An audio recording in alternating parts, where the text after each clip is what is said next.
Adalah bertepatan dengan 1 tahunnya meninggal beliau.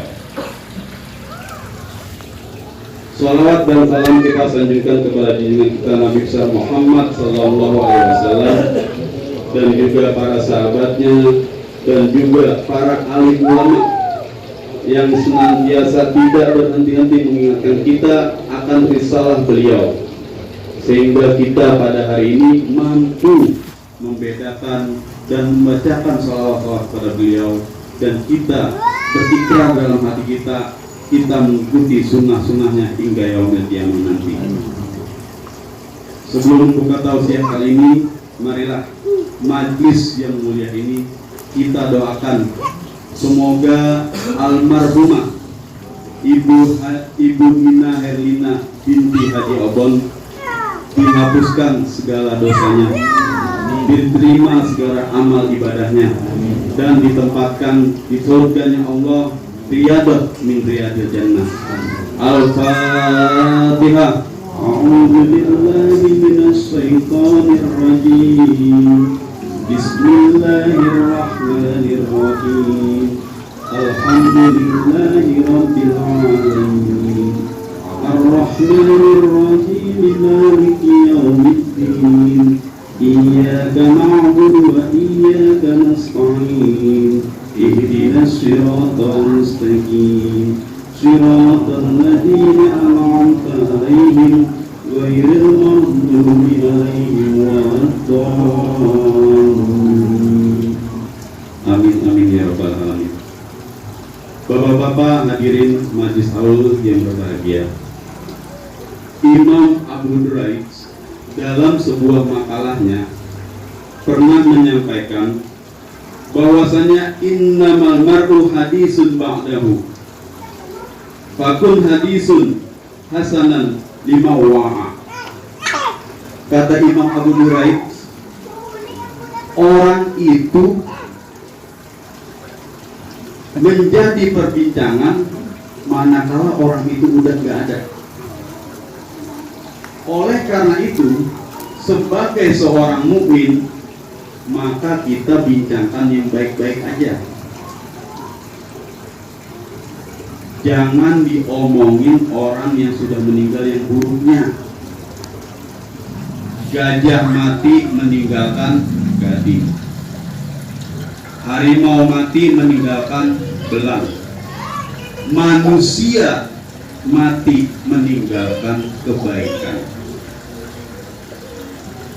Ini ada dalam satu riwayat bahwasanya orang yang sudah meninggal itu kita kenang akan kebaikannya, jangan diomongin keburukannya. Sebagai seorang mukmin kita kenal Ibu Nina ini rajin membesarkan anaknya, rajin menghidupkan PKK ya Pak Haji ya, menggerakkan posyandu, menjadi penyemangat ibu-ibu dalam kegiatan-kegiatan itu yang harus kita kenal. Sehingga apa? Amal kebaikannya menjadi penolong terhadap amal solehnya. Boleh nggak kita ceritain yang buruk-buruk? Nggak boleh kalau orang mukmin. Tapi kalau orang kafir, ceritain aja. Contohnya gimana? Fir'aun, diceritain nggak keburukannya? Ceritain. Fir'aun itu pada zamannya sudah membunuh bayi-bayi yang lahir, juga memendam istri-istri yang dalam kandungan mengandung pada saat itu.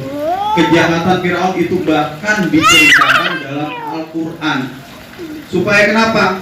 Supaya kita jangan nyontoh perbuatan yang buruk.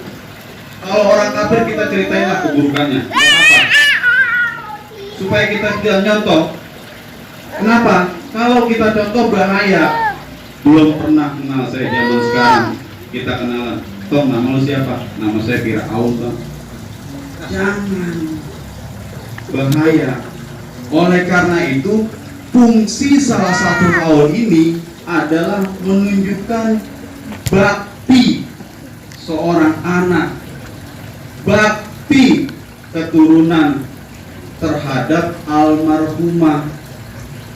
Seneng gak punya anak yang berbakti Pak? pengen gak punya anak yang berbakti, Pak? Ajak ke tempat yang benar,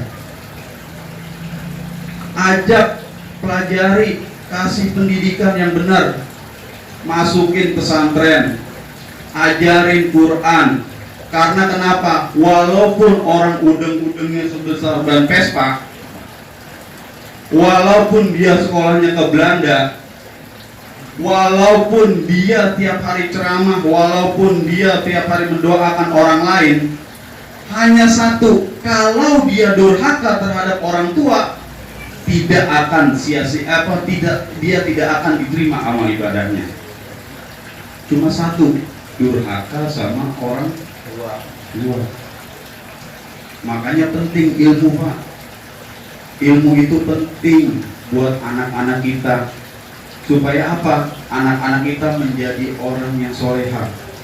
Kalau kita pengen ngarepin anak kita yang soleh, apa? Rajin ngikutin majlis-majlis yang benar. Kita rajin ngikutin tahlil. Insya Allah anak kita ntar nahlilin kita kalau kita sholat. Kalau kita udah meninggal. Kita rajin mendoakan orang lain, insya Allah kita didoakan oleh anak kita. Sebab segala sesuatu itu ada ilmunya, Pak. Kalau nggak ada ilmunya, orang bisa salah kaprah.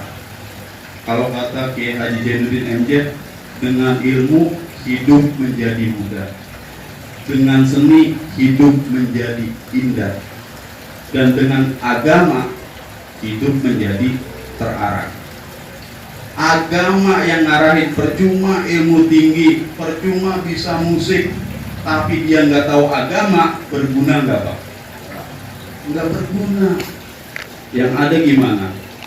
Ibunya meninggal, dia ngeluh, udah capek, pagi sore dia nggak kerja, baru meninggal 1 hari pertama, hari kedua, hari ketiga, begitu hari ke-7, kenapa lo bang capek banget? Aduh, badan gue lemes banget ini, pada ngerangkak. 7 hari gua bangun ngajiin, terus nyiapin orang ini buatin, ngeluh yang ada. Kita salahin kayak gitu. Lu baru 7 hari ngurusin emak lu meninggal. Emak lu 9 bulan dalam perut kandungan. Iya enggak? Bapak lu pontang-panting nyari makan buat lu. Benar nggak, Pak? Pala jadi kaki, kaki jadi pala buat nyekolahin lu biar lu jadi orang benar. Kadang-kadang kan bapak ini kan tugasnya udah berat banget, Pak. Udah nyari makan, ngidupin keluarga, begitu pulang nyampe rumah jam 10 malam, gini rewel, bang anak lu udah bisa tidur nih, masih mau main aja, urusin apa? Lu kan banyak akalnya, gitu nggak, Pak?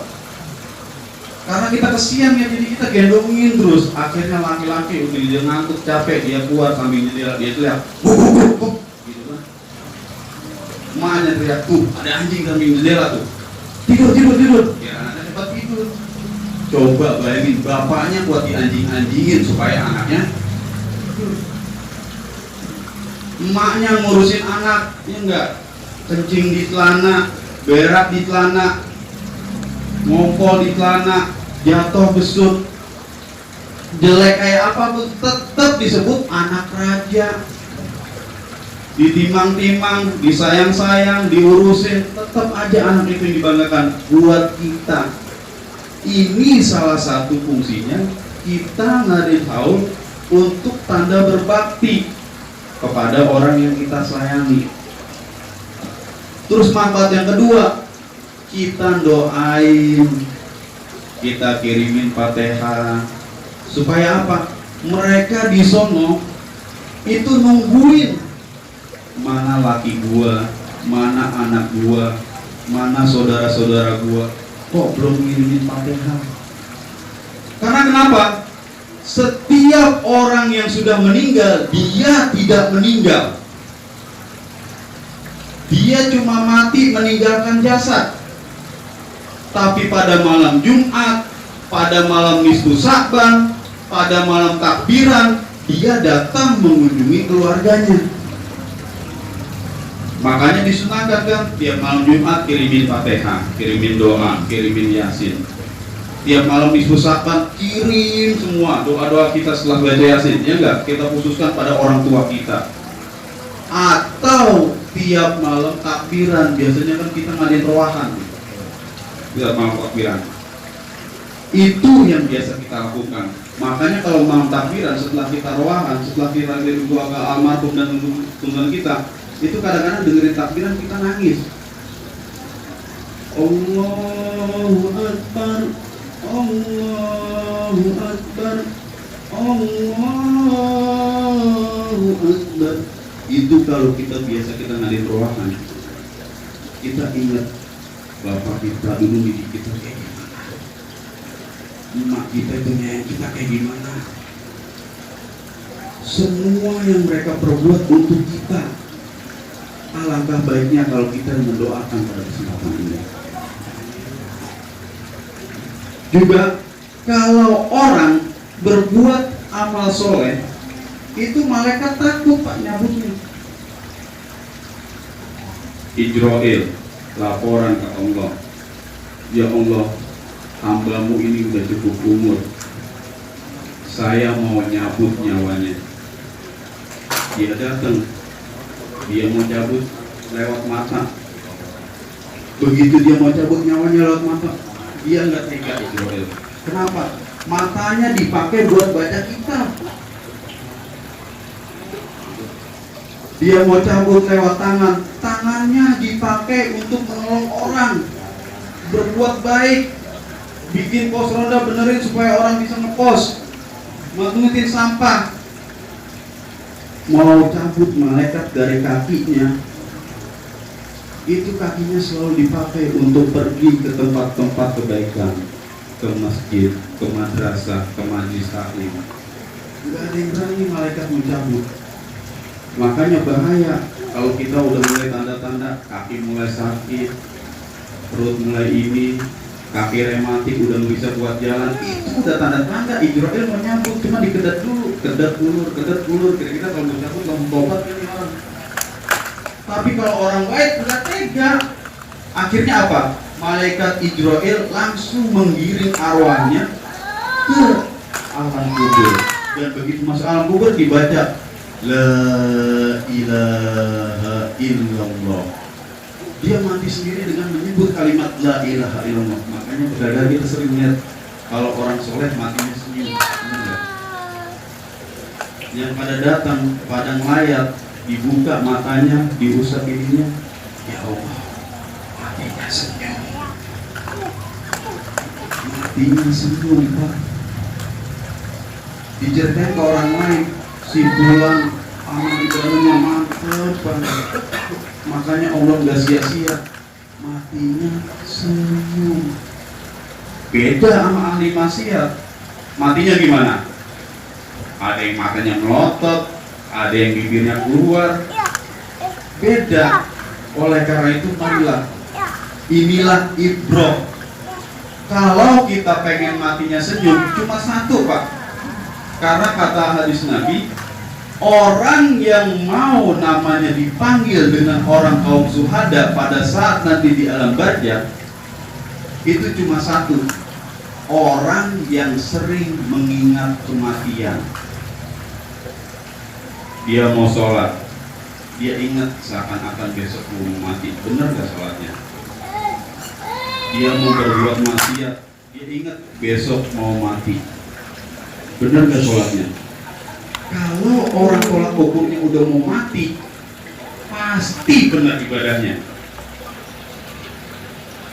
Ada sebuah kisah, seorang pemuda yang datang kepada Nabi. Ya Nabi, aku ingin berbuat baik kepada kedua orang tuaku, tapi orang tuaku itu sudah meninggal. Bagaimana cara aku berbuat baik ya Allah? Ya Nabi. Kata Nabi apa? Apapun yang kamu perbuat yang berupa kebaikan dan kamu niatkan pahalanya untuk almarhum, insya Allah nyampe. Benar gak Pak? Kalau orang kan sekarang kan ngajinya kan pakai YouTube, ya enggak? Main akal-akalan. Ustaz, saya mau nanya, Fatihah kemarin saya ngirimin ke orang tua saya, nyampe enggak ya kira-kira? Benar nggak? Saya balik lagi tanya gini, kalau kita jawab susah Pak. Lu ngirim Fatihahnya kapan? Kemarin hari Senin. Sekarang hari apa? Hari Jumat. Balik lagi ke tuh Fatihah. Kalau dia nggak balik lagi berarti nyampe.